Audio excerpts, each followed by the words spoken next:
میرا پروگرام ہے، اس میں میرے پاس خبر تو کبھی بھی نہیں ہوتی. ہم تو تجزیہ کرتے ہیں ان چیزوں کا جو پہلے سے پبلش ہو چکی ہوتی ہیں، جو ایک پبلک نالج میں ہوتی ہیں، جو ٹیلی ویژن کے بلیٹن میں ہوتی ہیں. لوگوں کی اوپینین لیتے ہیں، اس پہ انالیسس لیتے ہیں. دوسری وہ چیز ہے جہاں لوگ ڈسکلوجر کرتے ہیں، وہ بہت زیادہ آج کل ٹی وی کے مقابلے میں وہ تو ٹویٹر سے ہو رہا ہے، وہ تو وہاں سے چیز نکل رہی ہے. آپ کس چیز کو ریگولیٹ کرنا چاہ رہے ہیں؟ دیکھیں جی، ایک تو اس کا چلیں ریگولیٹ کرنے کا ایک سب سے بڑا اہم جو اس کا پہلو ہے وہ یہ ہے کہ جو میڈیا کے اب دیکھیں ہم 21ویں صدی میں ہیں، اب وہ 19ویں صدی والے قوانین تو نہیں چل سکتے نا، یا ایون 20ویں صدی والے.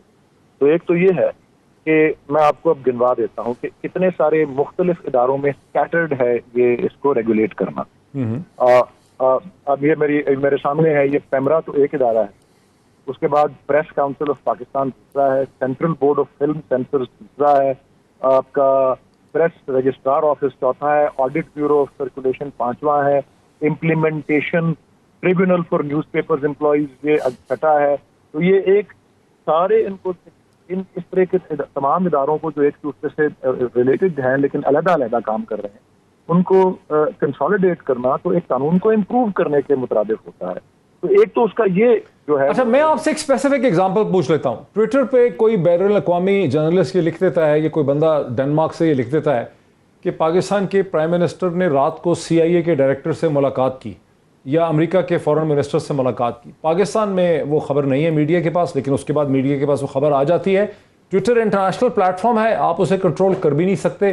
اس خبر کو ہزاروں دفعہ وہ ری ٹویٹ ہوتی ہے، اس کو لوگ پڑھ بھی لیتے ہیں، سارے پاکستان کو اس کا پتہ چل جاتا ہے. یہ اسی طرح کی صورتحال ہے جیسے BBC شیربین ہوا کرتا تھا پہلے، اب جب تک سیٹلائٹ ٹی وی نہیں آیا تھا. تو اس کا آپ کچھ کر تو سکتے نہیں تھے، آپ روکنا کسے چاہ رہے ہیں؟ نہیں دیکھیں، اب آپ والی مثال ہی یہی خبر جو آپ جس کا ذکر کر رہے ہیں، اگر یہ خبر جھوٹی ہو تو اس پہ تو دیکھیں نا کتنا اب یہ ایک حساس معاملہ پہلے سے ہی ہے. ایک CIA کا ڈائریکٹر، ایک ملک کا پرائم منسٹر، اور اگر وہ ملاقات ہوئی ہی نہیں، اگر یہ بات حقیقت پر ہی مبنی نہیں، تو آپ کے خیال سے یہ بالکل یہ مادر پیدر آزادی اس طرح کو رپورٹ کرنا، اس کو ریپیٹ کرنا، اس کو پروپیگیٹ کرنا، اس کو بالکل جو ہے بغیر کسی احتساب کے چھوڑ دیا جائے. اس قسم کی چیزوں کا راستہ روکنا چاہ رہے ہیں آپ؟ یہ فیک نیوز ہے نا. دیکھیں، اور ایک اور دیکھیں، آزادی اظہار رائے ایک آئینی حق ہے، بنیادی حق ہے. آرٹیکل 19 جو ہے ہمارے آئین کا، وہ اس کا وعدہ کرتا ہے. اب پلیز میں صرف یہ آپ کو چاہ رہا ہوں کہ کیونکہ میں یہ سبجیکٹ پڑھاتا بھی رہا ہوں اور اس سے واقف اس لحاظ سے بھی ہوں، آرٹیکل 8 سے 28 تک ہمارے تمام فنڈامنٹل رائٹس جو ہیں وہ درج ہیں ہمارے آئین میں، اور کچھ ایسے فنڈامنٹل رائٹس ہیں جو بالکل ایبسولوٹ ہیں، ان پہ کوئی کسی قسم کی کنڈیشنلٹی یا شرط نہیں. آرٹیکل 19 کو اگر آپ دیکھیں، سب یہ وہ واحد فنڈامنٹل رائٹ ہے جس کے اوپر 13 ریسٹرکشن ہیں. 13 ریسٹرکشن ہمارا آئین لگا. Friendly relations with foreign countries کے sovereignty, integrity, security, defence of Pakistan, اس کے خلاف آپ نہیں بات کریں گے. گلوری آف اسلام، یہ دیکھیں جس طرح اپنا یہ توہین رسالت اور فریڈم آف اسپیچ کا کس طرح سے یورپ میں وہ کرتے ہیں، تو یہ دیکھیں نا اس طرح کی چیزیں بھی تو اس میں کور ہوتی ہیں. پھر آپ کا انسائٹمنٹ ٹو این اوفینس، یہ ساری چیزیں انسائٹمنٹ ٹو ذرا کوئکلی میں کوئکلی مجھے ذرا ملک صاحب کا بھی اس کا ریسٹرکشن. ٹھیک، بڑی صاحب وہ کہہ رہے ہیں کہ کسی کے بڑی صاحب حکومت کہتی ہے کہ کسی کے مرنے کی خبر آ جاتی ہے، کسی کی ملاقات کی خبر آ جاتی ہے، اس قسم کی چیزوں کا وہ راستہ روکنا چاہ رہے ہیں.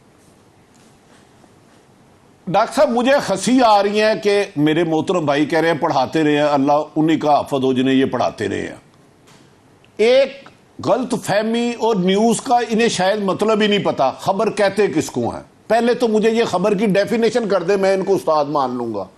او بھائی خدا نہ خواستہ ایک وینٹیلیٹر پہ ہے، ہمیں ذمہ داری کرنی چاہیے، نہیں چلنی چاہیے. لیکن اب مجھے بتائیں، ایک لیڈر نے یہ کہا تھا کہ 4 آدمیوں کو ہم باہر پھینکیں گے ججوں کو، انہوں نے نہیں باہر پھینکا، یہ خبر چل گئی. بھائی جان آپ جائیں نوبیل پرائز، یہ خبر چل گئی تو اس میں آپ مجھے گولی ماریں گے. اور بھائی پاکستان کا انٹرسٹ مجھے ان سے زیادہ عزیز ہے. ہر ادارے کی پالیسی ہے کہ اسٹیبلشمنٹ کے خلاف بات نہیں کرنی، یہ میری بھی ہے. میں ایک ادارہ ہیڈ کر رہا ہوں نا، عدلیہ کے بارے میں نہیں کرنی، دونوں جگہ ہمارے پر جلتے ہیں. لیکن ایک ملاقات الیکشن سے پہلے 25 جولائی کو الیکشن ہوتا ہے، 22 کو ایک اہم ترین شخصیت سے ایک بندہ جا کے ملاقات کرتا ہے اور رات کے اندھیرے میں کرتا ہے اور وہ میں خبر بریک کر دیتا ہوں، تو یہ فیک نیوز کیسے ہو گئی؟ یہاں وہ حلفن آ کے کہہ دے کہ میں نے ملاقات نہیں کی، میں نے ڈیل نہیں کی، وہ حلفن کہہ دے نا، حلفن کہہ دے. بھائی فیک نیوز کا ایک ہوتا ہے آپ نے احمد خان صاحب آئے ہیں، ولی صاحب آئے ہیں، یہ دے رہے ہیں. ایک میں اپنے سورسز سے خبر لیتا ہوں.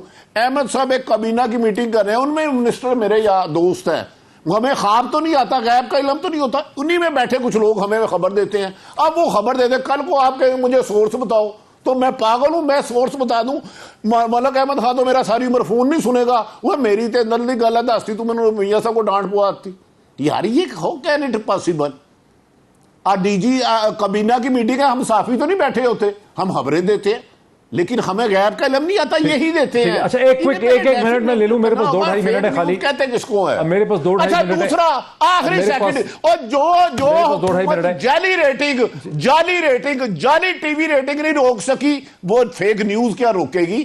جعلی ریٹنگ میں 92 پروگرام کر چکا، ایکسپریس کر چکا، نیو کر چکا، ٹوٹل فراڈ. سپریم کورٹ اس کو کہہ چکا، انہیں کہ اس کو روک لیں، کوئی ایک اچھا کام کر لیں، ہم ان کی تعریف کرنا چاہتے ہیں، بڑا دل کر رہا ہے. سینیٹر ولی کوئک، آپ کا کوئک 1 منٹ، اس کے بعد میں ملک صاحب سے وائنڈ اپ کروں گا ڈسکشن کو. کوئک 1 منٹ آپ کا سینیٹر ولی. میں تو صرف اتنا ہی عرض کر رہا ہوں کہ میں پھر دہراؤں گا کہ دیکھیں فریڈم آف اسپیچ ایک بلینک چیک نہیں ہے. اس میں ہیٹ اسپیچ اور ڈیفیم کرنا کسی کو اور جھوٹی خبریں پروپیگیٹ کرنا جو ہے اس کو ریگولیٹ کرنے اور اس کو سبب بات کرنے کے لیے اگر اقدام لیا جائے تو یہ دنیا بھر کے ہر مہذب ملک میں بھی ہوتا ہے.